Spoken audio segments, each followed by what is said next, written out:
All right, Goonies, this is part two to the interview with the Global Community Manager for PUBG Mobile, Ocho. With that being said, enjoy the rest of the interview.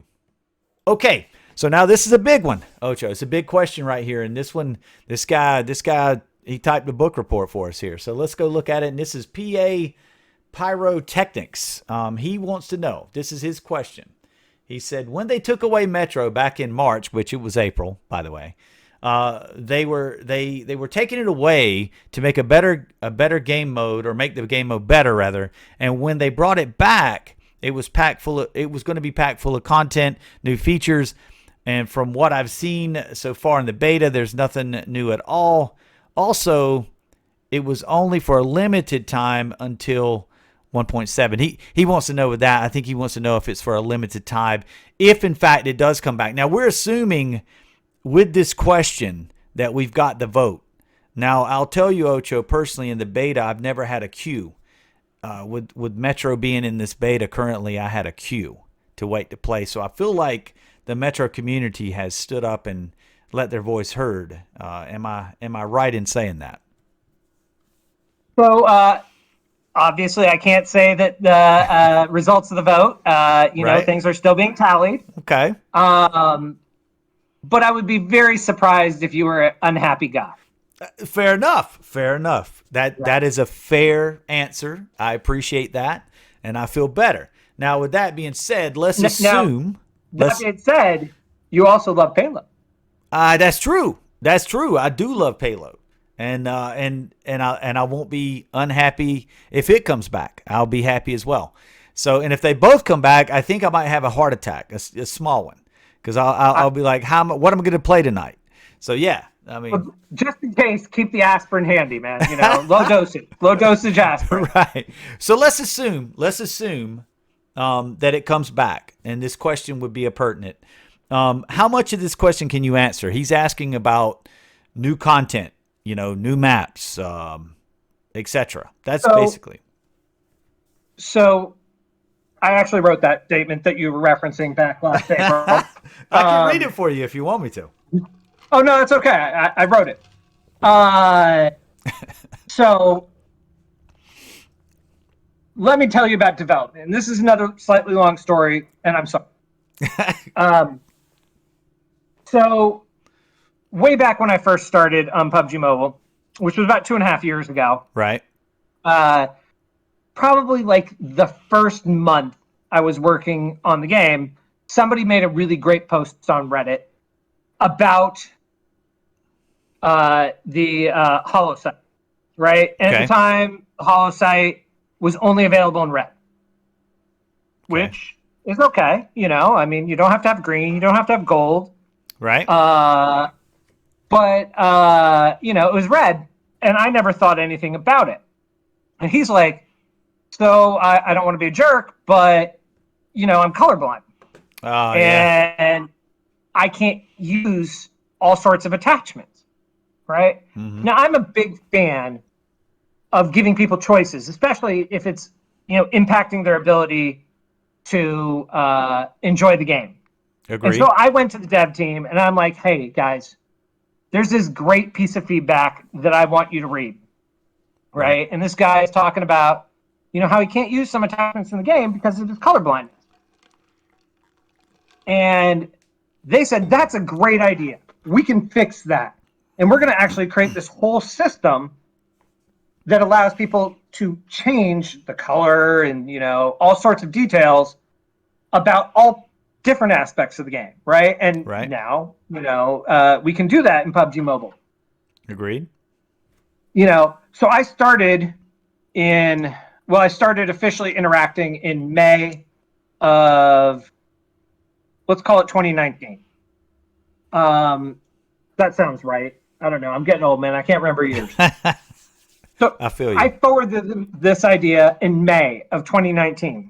Okay. And that was announced. That feature was announced in like December. Right? Right. This is an idea they loved immediately. But you need QA engineers. You need UI engineers. You need people to go through and actually do the coding to make all this happen. You need programmers, you need designers to look at it and experience it and, come up with where the parameters of the system should be. And these people all work on schedules, right? Right. So it's not like, even though we can say, okay, cool, we're going to need Frank, Jim, Bob, and Tom, and Sally and Susie to all work on this feature. Right. They already have something they're assigned to do, right? So it's never like, okay, cool, we're doing this and we've decided to do it and it's update 1.5 and we're going to release it in update 1.6. They're scheduled for update 1.5, 1.6, maybe update 1.7. So the earliest we're talking about getting something on the calendar is 1.8. Oh, wow. Right?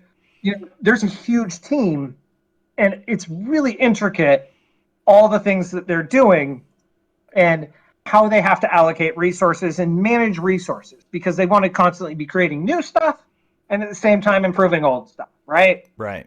So when we made that announcement, it's totally true. We're working on Metro. We have ideas for Metro. Right. But that might not be in the schedule yet. It might be like, okay, cool, we have that scheduled for 1.8 or 1.7 or 1.9, right? Right. But that doesn't mean that people don't enjoy Metro. Right. Agreed. Right? So do we hold it back and never bring it back until everything is perfect the way we think we want? Or do we present somebody an experience to play some Metro? Because Metro is freaking awesome. Yeah, agreed. Totally. I was totally like, like people told me about Metro and I'm like, that sounds like the kind of game I love, but is that PUBG Mobile? And I was a little skeptical when I first heard about it. And then, a couple months later, I was able to play it and I'm like, this is really fun. This is a game mode I could get into. It's a big difference. It's a big difference though, man. It's got layers and layers and layers to it, Ocho. I'll tell you, it's a deep well once you get into it. Yeah, no, I mean, I looked at it and I'm like, this could be a whole game. Like, that's how impressive it is to me. Agreed, totally. And you could expand on it. That's how much I love it. It could be its own standalone game, 100%, 100%. And matter of fact, it may get to that point just because you guys you can't expand the game but so much. I mean, you're working with a certain amount of space on a phone, and you're trying to be able to allow people with older phones to still play the game. So I know you guys are conscious about that, and maybe eventually that would be looked at. But there again, that's another topic entirely. Yeah, but so right now we know. I mean, look, I get feedback all the time, right? Because this is my job. My job is to review the feedback from the community. Right. And people are like, hey, I want Metro to come back. One of them may have a bushy reddish gray beard.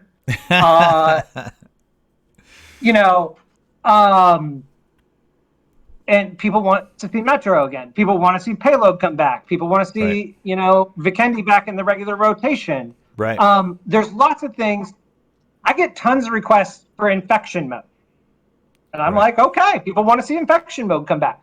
So that's why we're doing this, is we want people to have the opportunity to have some of these experiences we want, even if maybe all the things we want to add aren't there. Agreed. Hey, I'll tell you something. I was impressed. I was impressed that you guys reached out to the community. That was, to me, when I already know, as a creator dealing with you guys privately, I already know, our opinions matter to you guys. But you let the community know right then, hey, we hear you. Come tell us more. We want to hear more. And I've seen other things where you guys have reached out to the community in the past, but this one was much broader, and I was impressed. We want you guys to have a good time. That's why we make games, right? If we didn't want you guys to have a good time, we would make like accounting software. And trust me, there's a great market out there for accounting software. Agree. But, that's why we do this job. We want you guys to have fun. We want to create something that's awesome and you guys enjoy. So, yeah, we're listening all the time. Anytime I have regular meetings where I'm bringing up feedback that you guys are sharing.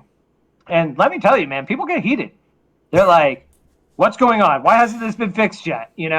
why aren't we doing something about these people's wants and needs? They take it seriously here. True. And that's pretty awesome because, otherwise, I would feel sort of pointless. But since they care, I'm really happy at my work. I gotta say, the team that we deal with now. I mean, me and you both know it's changed over time, and the team that we have right now currently is pretty awesome. And so far, I've got some really quick feedback when I've reached out to them, so I'm pretty impressed with that. The fact that, and they of course probably get to you, and I try not to put everything on your doorstep. I try to go through steps when I can, and they are very impressive. So I'm really happy right now with our current team that we have in place. Well, what really impresses me is part of my area of responsibility is Reddit, right? Right. So I have a couple employees that are posting on Reddit all the time. I don't get to post there as much as I used to. It makes me sad because that's the fun part of the job, talking to people about games. But I'll get in the morning, and by get in, I mean I roll out of bed because I'm working from home still. Right. And the first thing on my phone is, from some dev saying, "Have you seen this on Reddit yet?" They're out there reading your guys' feedback every day. Right. And like they are paying attention. They are very, very, very focused on designing the kind of game that you guys want to play and making sure that your guys' feedback is heard, and so it always impresses me. Like, I got to be on top of it, man, because, if I don't have the answers for them, they're like, okay, get on this stat. Nice. Well, I agree with that. My coffee yet. Well, I mean, and I've tried to tell people, that when you make content, PUBG Mobile content, just because you're not a VIP or whatever, doesn't mean that PUBG Mobile don't know your channel and is not familiar with your content, because they watch a lot of content. Like I was telling some creators that, and I told them, hey, keep on the up and up, keep your content good, and they'll reach out to you. And so, that way it kind of keeps everybody above board, especially in Metro, because that was a problem with some of the Metro creators at the time. They were utilizing that bad glitch that we talked about earlier. And I reached out to a few of them privately, and they changed their ways just based off of that, because they knew I was telling them the truth. And I know you guys monitor that. That's how I got discovered. So as a VIP, that's how I made it. You guys monitoring YouTube channels. And you seen a video I made and you liked it. I always say, to everybody out there, reach out and contact us, right? Throw a tweet our way. We get a lot of incoming messages, right? Don't get me wrong. Yeah. But we always are looking to meet new people who are doing new awesome stuff, sharing the love, right? Agreed. And so, let us know what you're doing, right? Find ways to get the message to us because we want to know. And, we're out there looking, but there's a big old internet out there. So anything you can do to help us out, we appreciate it. Now, let me ask you, this is in the questions too, and we'll move forward. And this one, of course, is hypotheses. This is all if Metro returns, right? We'll play that. This viewer, and his name is Bahai Bani Video RKL. I probably murdered that, and I apologize once again, because I am terrible at that stuff. But I think he's asking about the new guns, the Akaban or Abakan, and the MG3. He's asking if they're going to be in Metro when it releases, if it releases. So my guess would be no. Now, okay, things are still, they're doing more work every day. Gotcha. But it's all the budgeting. It's all there's lots of details that don't exist for these guns that need to be figured out. I think if you guys keep it on, the up and up, and that if everybody has a fair experience, I think they're going to be fine. You can reintroduce these at a different time if the mode makes it back in fact, and I think that would be okay, as long as this, especially speed glitch. It is terrible for this game mode, especially when you lose all your gear. It is it's terrible to be killed like that. And I've experienced this, and so has everybody else in this community. So I think if you guys focus on that, like you said, creating that good experience, and I'm one to tell you, if I just get bested, I'm fine with that. I'm cool with that. I mean, it sucks, but at the same time, if I lost to a fair fight, okay. But if I lost to somebody using an exploit or a glitch, that doesn't feel good. So I hope, that the devs are on top of this, and they seem to be. I've got immediate feedback. I reported it. I ran into 2 of them in the beta a few nights ago, and I reported immediately. I got feedback the next day, and I think they said that they've got a solution. So before it launches globally, or if it launches globally, it would be handled. So that's the feedback, Cool, and I respect it. I want all the cool new shinies, but really what I want is the core experience to be great. And if the core experience is great, new shinies are a bonus. Agreed with that. Now we'll move on, and let's go. We're gonna go to this other page of questions. Let me just kind of scam them right quick, because this downtime here, I'm just gonna cut out Ocho. So, and matter of fact, I've already got a solution to the extra time we've went over, because we're already 29 minutes in. So what I'm gonna do is basically I'll cut it down to 10 to 15, and then I'll have a unlisted video link in the description for the rest of the video. That way, if some people have a longer attention span, they can watch the rest of this and love it. But I knew we were going to go over, man. I knew that, so I'm cutting all this out. But anyway, so now let me get back to it. Now you are familiar with Bluegrass, right? Familiar with Bluegrass? She has I think she wrote War and Peace, but I think it's in the form of questions. So let me see. First question is, and I'm gonna try to paraphrase here, but she wants to know, if it comes back, will it be sticking around? So PUBG Mobile has lots of cool modes, right? And this is always the challenge, right? If you get too many modes, then you dilute the population. Some people are doing this, some people are doing that. Match times tend to take a little bit longer, even with a population as huge as PUBG Mobile's. We want to make sure matches are firing off pretty quick, right? You don't want to be waiting for a match. So we have to compromise between all the cool modes we have. And again, like I said, there's a big community out there that are just screaming for infection mode, right? Right. And that's probably not the same people who are screaming for Metro, but we have to think about everybody, right? Millions and millions of people around the world and trying to find experiences. We also need to keep adding new stuff, right? Because when Payload came out, you're like, I love Payload mode. Don't ever take Payload mode away. Right. And then Metro came out, and you're like, I love Metro mode. Don't ever take Metro away, right? Right. So the next thing might be even better. Well, right?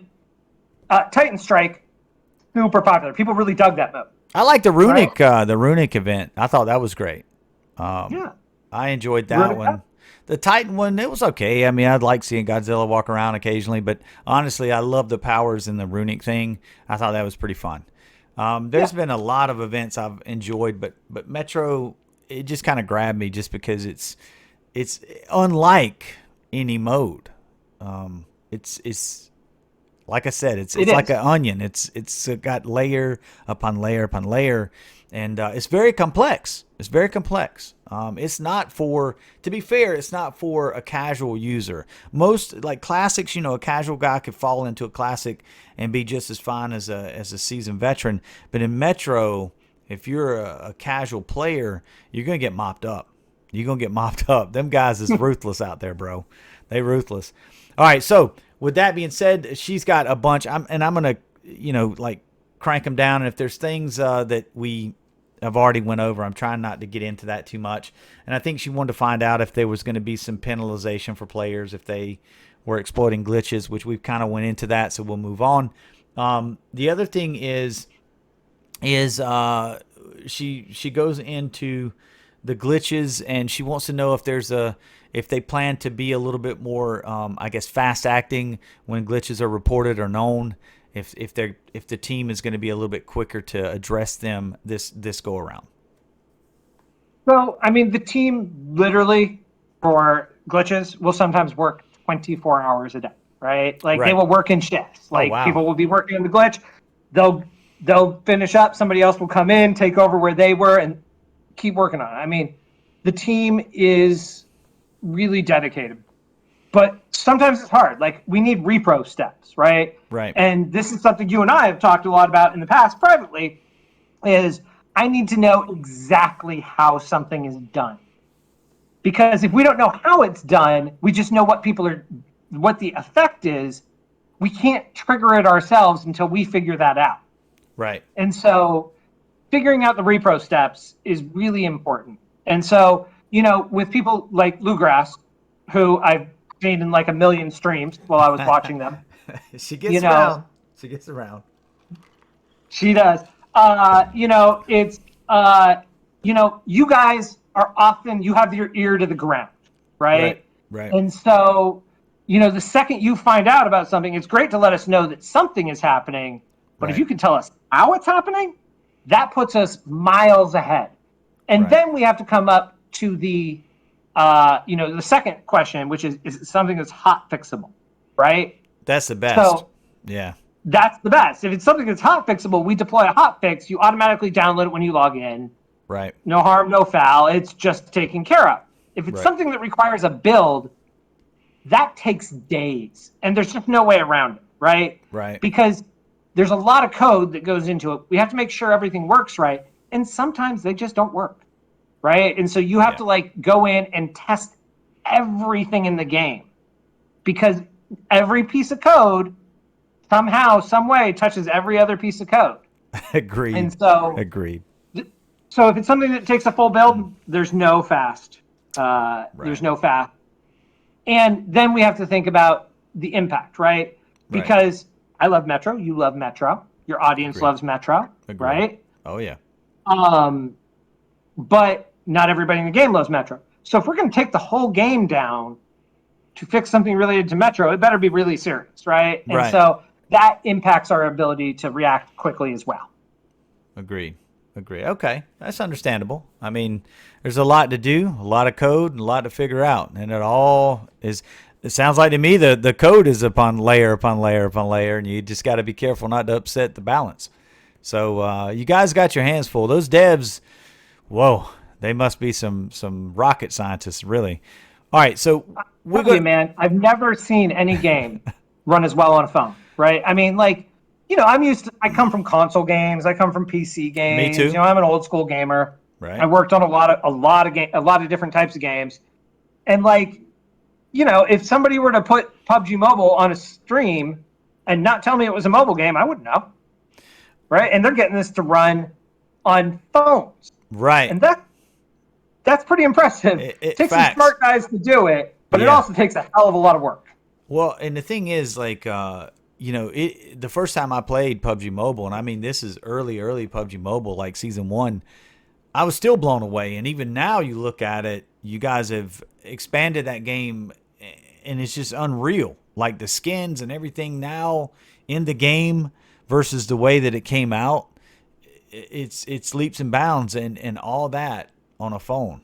I mean, it is truly amazing. This game is insane, dude. It's insane. With that being said, Ocho, we're moving down to our last question here, and I'm going to break it down. He's talking a lot about different things in the game. He's asking, basically, this is from another content creator, Not Dead Yet. He's asking about, could there possibly be a new map? I mean, there's going to be new features and things. You guys already talked about that. He wants to know if there's been some thoughts towards balancing weapons. Because if you know the game, you know that the MK14 is pretty much the gun that people use on third map, especially. Everybody used that because it was the most effective.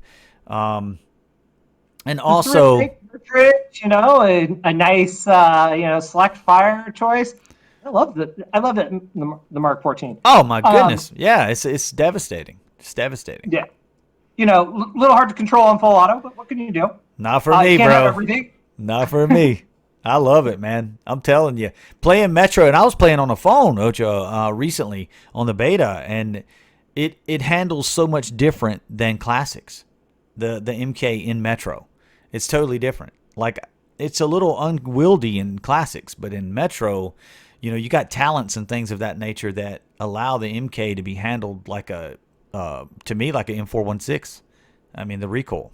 So it's a deadly weapon in Metro, man. Deadly. Yeah. Well, you and I have played before, and I love PUBG Mobile, but I am not on the same. I got you. The other thing he wants to know is are y'all going back to this question? Okay. Right. The weapons aren't designed to be balanced, right? Like, there's supposed to be differences. There's supposed to be better weapons and worse weapons. Otherwise, you just use one thing all the time, right? So, and especially in Metro, right, where you have to decide, like, am I feeling lucky this match, or do I go in with maybe not my best gear and just try and make some money and get out? So the balance is everybody has the opportunity to acquire the same. Right, it's up to you. Right. You leave it up to them. And see, I chose a lot of times to play with different weapons as a creator, obviously, because you don't want to see the same thing every time when you watch one of my videos. So like, I'd try like a 5.56 weapon, which a lot of people didn't touch those because they didn't have the power that 7.62 had. And of course, the MK was the king of that. But the Groza was a great alternative to the MK. It wasn't as powerful, but it had more bullets. But also, I just used a lot of guns, and I would use the underpowered variants. You got different powers to the weapons, intact versus refined, improved, etc., etc. I would switch them up. I would use lesser weapons sometimes just to challenge myself. But that's all up to you, like you said. Sometimes it's forcing those difficult decisions where you're like, oh man, I have a gun that I value, but I can pick up a gun that I really value. Do I give up? I mean, it's making choices, right? And that's what's really cool, I think, about Metro is like, it's not just, like, oh, grab everything. It's everything has consequences. Right. Agree with that. Now, he also wanted to ask if there was any thought to expansion of armor or anything like that. And I mean, this would be like way down the line. And this could go into what we were talking about earlier about, it being a standalone game. If it, I mean, really and truly, like you guys have so many different directions that you could go with this game mode, that it's just crazy. It's mind blowing. So I know the devs have lots of ideas, right? I mean, they're smart guys. They come up with this stuff day in and day out. I can't comment on any of their ideas because, frankly, I haven't seen them make decisions, right? And so, if I tell you, oh yeah, they have some ideas about armor, then you guys get excited, and then maybe that's not the idea that ends up getting assigned the man hours to make it a reality, right? Mm-hmm. But the devs have lots of cool ideas. And, again, when we were talking about Metro, it was like, oh, and there's going to be armor more than level 3. And I'm like, what? Why would you do that? But it turned out to be cool. Oh, my goodness. So, agreed. It's hard for me to evaluate them because, they have a cool idea and they can see the whole vision. That they're a game designer. This is what they do for a living. And so, I can't say anything specific, but I have a lot of confidence that whatever they decide to do in the end will be really cool. A couple of things I'd like to see, and this is no questions. You're out of questions now, Ocho. You are safe. But a couple of things I'd like to see in Metro obviously would be Metro-based armor skins for the armor that you could purchase. Possibly an RP for Metro that would be specific to that. Because a lot of Metro players play Metro exclusively and they don't play classics. So the RP doesn't really go for them, and it doesn't really do a whole lot for Metro. So I think, and maybe that would be a lot to ask, but it would be nice to have a separate RP for Metro players with some type of skins or something. Man, the possibilities are endless, really. Hey man, I'm always happy to share ideas, right? You never know what's going to spark, or maybe they already had some inclination. So any cool ideas you guys have, make sure to post them in response to this video, and we'll be in there reading and writing them down and sending them off to the dev team to consider. Awesome, awesome. Because I mean, really and truly, you know, you've got Steel Front, you've got One-Eyed Cobra sets, but man, what if somebody just wants to be flamboyant and roll out with some bright yellow armor or something? Say, hey, here I am, come at me. I mean, you got players like that, Ocho. They're out there, bro. You know, if somebody is going that bold in Metro, you are a brave individual. Indeed, indeed. And I think there's a market for that. But with that being said, guys, I hope you enjoyed this interview with Ocho. Ocho, thank you so much for taking this time. I know that there was some questions maybe you couldn't give exact clarity to, but you are in fact under NDA and there's some things you can't share. I appreciate what you did share, and I appreciate you just taking this time to come and talk to me today. Hey, no problem. Thank you for everything you do, man. I really appreciate you. You are an inspiration to me. I'm not kidding. You know, I appreciate you, and I appreciate your viewers. You know, your people who love what I do for a living, right? You know, and you guys rule. You're why we come into the office every day. So thank all of you too. Well, if you enjoyed hearing this interview from Ocho, make sure and smash the like button. I'll say all that other YouTube stuff, blah, blah, blah. You know the deal. Hit that subscribe button and definitely get ready for more, maybe Metro content. With that being said, thank you guys so much for watching, and I am out of here. Up the bass and turn up the DJ turn it up, better DJ bring it back. Dollar DJ turn it up, better